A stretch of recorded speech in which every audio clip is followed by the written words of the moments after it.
नहीं नहीं, आज हमारे आमचे उद्या जे पुण्यामध्ये आमचे अमित शहाजी येत आहे आणि प्रदेशाचे आमचे भारतीय जनता पार्टीचं अधिवेशन आहे आणि त्याकरिता आम्ही त्या अधिवेशनासाठी चाललो आहे.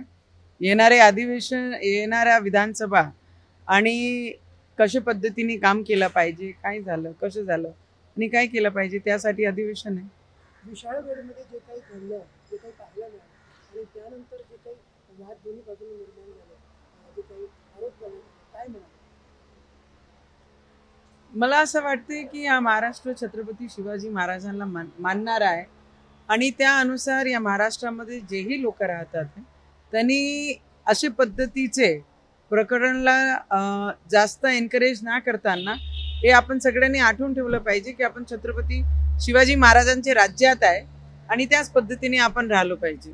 भाजप प्रवक्त्यांची जी नवी यादी निघाली त्याच्यावरती सुषमा अंधारेंनी टीका केली. त्या म्हणाले की भाजपचे प्रवक्ते समाजाला विद्युत करण्याचा प्रयत्न करत राहतात.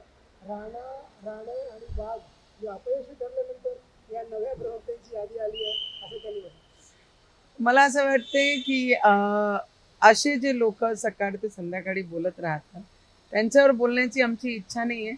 भारतीय जनता पार्टी हा सर्व लोकांना महाराष्ट्राने पूर्ण देशामध्ये सगळे लोकांना घेऊन चालण्याचं काम करते आणि त्याच पद्धतीचं जे प्रवक्ता आहे आमचे भारतीय जनता पार्टीचे ते योग्य प्रवक्ता जनतेच्या हितामध्ये काम करणारे लोक आहे आणि सगळे लोकांना घेऊन चालणारे प्रवक्ता आहे. तर मला वाटते जेही लोक बोलतात त्यांना माहित आहे यांचे प्रवक्ता झाल्यानंतर बाकी लोकांची दुकानं बंद होतील. पण त्यांचं असं म्हणणं आहे की भाजपचे प्रवक्ते समाजाला विचलित करण्याचा प्रयत्न करतात आणि सामाजिक स्वास्थ्य बिघडवणार.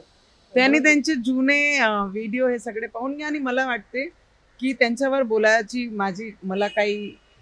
माझा काही कारण नाही आहे आणि आमचे प्रवक्ते भारतीय जनता पार्टीचे त्यांना उत्तर देण्यासाठी सक्षम आहे.